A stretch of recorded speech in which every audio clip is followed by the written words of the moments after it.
পঞ্চদশ সংশোধনী করলো, তখনই পরিষ্কার বোঝা গেছে তারা আসলে একটা ফ্যাসিবাদী শাসন কায়েম করতে চায়, একটা কর্তৃত্ববাদী স্বৈরাচারী শাসন কায়েম করতে চায়। তাদের যে বাসনা নিজেদের শাসনকে চিরস্থায়ী বন্দোবস্তে পরিণত করা, সেই বাসনাকে সাহায্য করেছে কে? আমাদের দেশের সাংবিধানিক স্বৈরতান্ত্রিক ক্ষমতা কাঠামো। এই কথা আমরা আমাদের গণসংহতির জন্মলগ্ন থেকে বলে আসছি।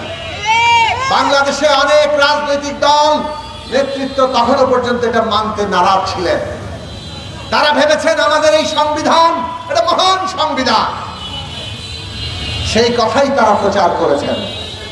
আমরা বলেছি এই সংবিধান মহান মুক্তিযুদ্ধের উপর দাঁড়িয়ে হয়েছে, কিন্তু মুক্তিযুদ্ধের যে আকাঙ্ক্ষা ছিল সাম্য, মানবিক মর্যাদা, সামাজিক সুবিচার প্রতিষ্ঠা করা, তার জন্য গণতন্ত্র প্রতিষ্ঠা করা, সেই আকাঙ্ক্ষা সংবিধানে প্রতিফলিত হয় নাই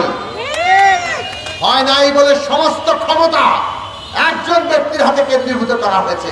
যিনি প্রধানমন্ত্রী হন তার হাতে সব ক্ষমতা, আর তিনি পুরো রাষ্ট্রটা পকেটে ঢুকিয়ে জনগণের উপর স্টিম রোলার চালিয়েছেন।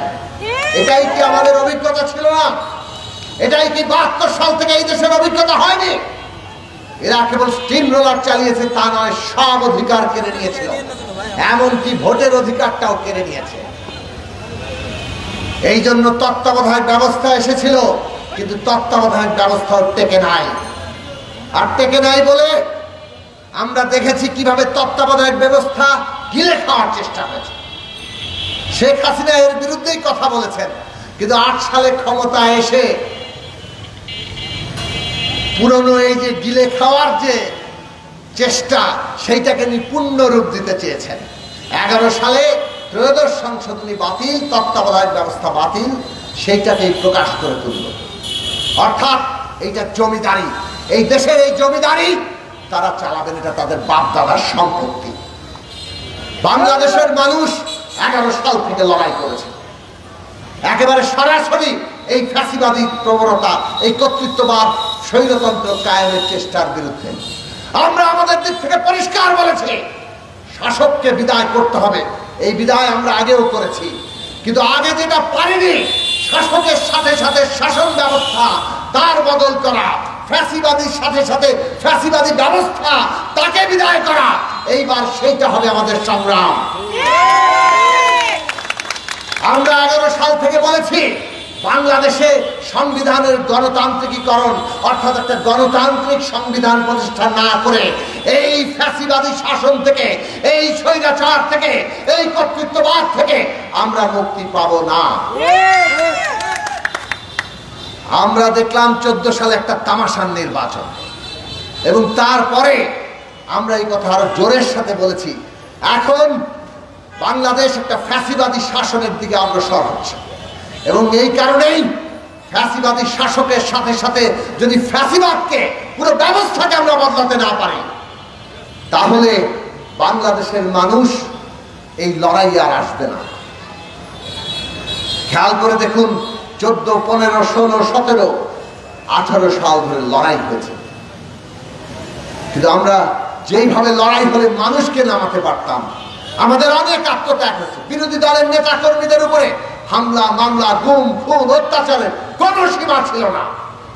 দাসের রাজত্ব কায়েম হয়েছিল, কিন্তু জনগণ তখনও বুঝে ওঠেনি। কেননা দাবানল তৈরির জন্য মানুষের যে বারুদের স্তূপ হওয়া দরকার, সেই স্তূপের তখনও পর্যন্ত গঠিত হচ্ছে, কিন্তু স্তূপে তো একটা স্ফুলিঙ্গ লাগে। বারুদের স্তূপ আপনা আপনি দাবানলে পরিণত হয় না। ওই স্ফুলিঙ্গটা আসে যখন মানুষের মধ্যে স্বপ্ন তৈরি হয়। 18 সালের নির্বাচন আগ থেকে আমরা পরিষ্কার করে বলছি বাংলাদেশ এখন যে জায়গায় এসেছে, একটা নতুন জাতীয় সনদ, একটা নতুন সামাজিক রাজনৈতিক চুক্তি ছাড়া বাংলাদেশ অগ্রসর হতে পারবে না। এগুলো সব কিছু আমরা জনসম্মুখে, জনসভায়, আমাদের কর্মসূচিতে, সমস্ত রাজনৈতিক সম্মেলনে আমরা পরিষ্কার করে বলছি। তখন আপনারা জানেন যে বিএনপির নেতৃত্বে একটা জাতীয় ঐক্য ফ্রন্ট গঠিত হয়েছিল। ডক্টর কামাল হোসেন সেইটার সভাপতি হয়েছিলেন 18 নির্বাচনের আগে। আপনাদের অনেকেই মনে থাকবে সেই কনভেনশনে আমরা বলেছি একটা নতুন সামাজিক রাজনৈতিক চুক্তি লাগবে এই দেশের জনগণের মধ্যে। কেননা যে রাষ্ট্রটা আমাদের আছে এটা যে চুক্তির বলে আছে, এই রাষ্ট্র দেশের বেশিরভাগ মানুষ, বেশিরভাগ দল সবাইকে রাজনৈতিক ব্যবস্থার বাইরে ছুঁড়ে ফেলেছে, খেলার মাঠের বাইরে ছুঁড়ে ফেলে দিয়েছে। ওই যে আওয়ামী লীগের লোকেরা বলতো না খেলা হবে খেলা হবে, ওনারা একা একাই খেলতে পারেন, মাঠে ওনারা একা খেলেন, তারপরেও গোলটা ঠিক মতো দিতে পারেন না, গোল পোস্টে বল রেখে হামাগুড়ি দিয়ে ওনারা খেলে দেন। দেখলাম তো আমরা 24 সালের নির্বাচনে আমি দামি করে ফাঁকা মাঠেও ঠিক মতো নিজেরা গোল দিতে পারে না। 18 নির্বাচনের আগে আমরা এই কথা পরিষ্কার বলেছিলাম, বিদ্যমান বহাল যে রাষ্ট্র, এর যে চুক্তি, এতে জনগণকে আর ঐক্যবদ্ধ রাখতে পারছে না রাষ্ট্র। রাষ্ট্রের কাজ হচ্ছে জনগণকে ঐক্যবদ্ধ রাখা।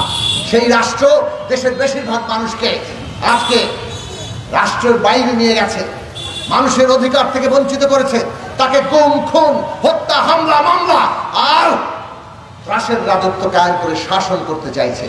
এই ব্যবস্থা আর বাংলাদেশকে ঐক্যবদ্ধ রাখবে না, এই ব্যবস্থায় বাংলাদেশও আর এগোবে না। 18 নির্বাচনে সবাই গেল, শেখ হাসিনা কি নির্বাচন দেয় অনেকটা সেইটাও সামনে আবারও হাজির করার জন্য আমরা দেখলাম সবাই মিলে যে এই ব্যবস্থার অধীনে ওই রাতের ভোটের ডাকাতি ছাড়া আর কিছু সম্ভব না। 18 সালের পরে বাংলাদেশের এমনকি প্রধান রাজনৈতিক দল বিএনপি সহ অন্যতম প্রধান দল, তারা সহ উপলব্ধি করতে বাধ্য হলেন এই ব্যবস্থায় আর নির্বাচন হবে না। এই রাষ্ট্র ব্যবস্থা টিকিয়ে রেখে আর কোনো দিকে আমরা অগ্রসর হতে পারবো না। সে কারণে যখন আমরা এই কথাগুলো বলে আসছিলাম, উদ্যোগ নিলাম, আমরা দেখলাম বড় দলগুলো সাড়া দিলেন এবং তারা এগিয়ে আসলেন এবং তারা বললেন যে হ্যাঁ, রাষ্ট্র ব্যবস্থার মেরামত করতে হবে, সংস্কার করতে হবে। এইবারের অভ্যুত্থানের ওই দাবাজ মানুষের যে ধীরে ধীরে তার যে বারুদের স্তূপ হয়ে ওঠা, সেই বারুদের স্তূপের মধ্যে স্ফুলিঙ্গ আকারে আসলো একটা স্বপ্ন, একটা লক্ষ্য যে এইবার রাষ্ট্র ব্যবস্থা বদলাবে। আমরা লড়াই করেছি কিন্তু তখনও শেখ হাসিনার পতন ঘটাতে পারেনি। যে স্ফুলিঙ্গ সত্যি সত্যি দাবানল জ্বলে দিল, সত্যি সত্যি দাবানল তৈরি করলো যখন আবু সাইদ ওয়াসিমরা 16 তারিখে নিজের বুকে গুলি নিয়ে নিয়েছেন। দেশের তরে সমস্ত জনগণের মুক্তির জন্য তারা যখন নিজেকে উৎসর্গ করে এই দেশের মানুষের ক্ষোভকে জ্বালিয়ে দাবানলে তারা পরিণত করে দিয়েছেন। কারণ একটা স্বপ্ন ছিল। আমরা দেখলাম ওই আত্মত্যাগ কিভাবে সারা দেশের মানুষকে ঐক্যবদ্ধ করেছে। মানুষ স্বপ্ন ছাড়া ঐক্যবদ্ধ হয় না। মানুষ একদিকে বারুদের স্তূপ হয়েছে, মানুষের সামনে স্বপ্ন তৈরি হয়েছে এবং সেইখানে যখন আত্মোৎসর্গ এসেছে সারা দেশের মানুষ ঐক্যবদ্ধ হয়েছেন। আমি কথা গুটিয়ে আনছি, কাজেই এই যে একটা ঐতিহাসিক অভ্যুত্থান, এইখানে যারা রক্ত দিয়েছে তারা আমাদের নতুন বাংলাদেশের যাত্রার আমাদের দিশারি। আজকে আমাদের এক শহীদের মাকে বলতে হচ্ছে আমাদের শহীদদের হত্যার এখনো বিচার হয় নাই, আমাদের শহীদরা রাষ্ট্রীয় মর্যাদা পায় নাই, আমাদের শহীদরা তাদের পরিবারের দায়িত্ব এখনো পুরো নেওয়া হয় নাই, আমাদের আহতরা তারা চিকিৎসা পায় নাই, কেউ চোখে অন্ধ হয়ে গেছে, কেউ পঙ্গুত্ব বরণ করেছে, তারা এখনো চিকিৎসা পায় নাই, তাদের জীবনের দায়িত্ব নেওয়ার উদ্যোগ নাই। অন্তর্বর্তী সরকারকে আমরা পরিষ্কার করতে চাই, অভ্যুত্থানের উপর দাঁড়িয়ে আছেন, আপনাদের উপর দায়িত্ব ছিল, প্রথম দায়িত্ব শহীদের রাষ্ট্রীয় মর্যাদা দেবেন, তাদের সবার পরিবারের দায়িত্ব নেবেন, আহতদের সমস্ত চিকিৎসা এবং তাদের সমস্ত জীবনের দায়িত্ব নেবেন। এটা কোনো দয়া করুণা নয়। এই রাষ্ট্র নতুন পথে চলবে কিনা এটা হচ্ছে তারই নমুনা, তারই স্বীকৃতি।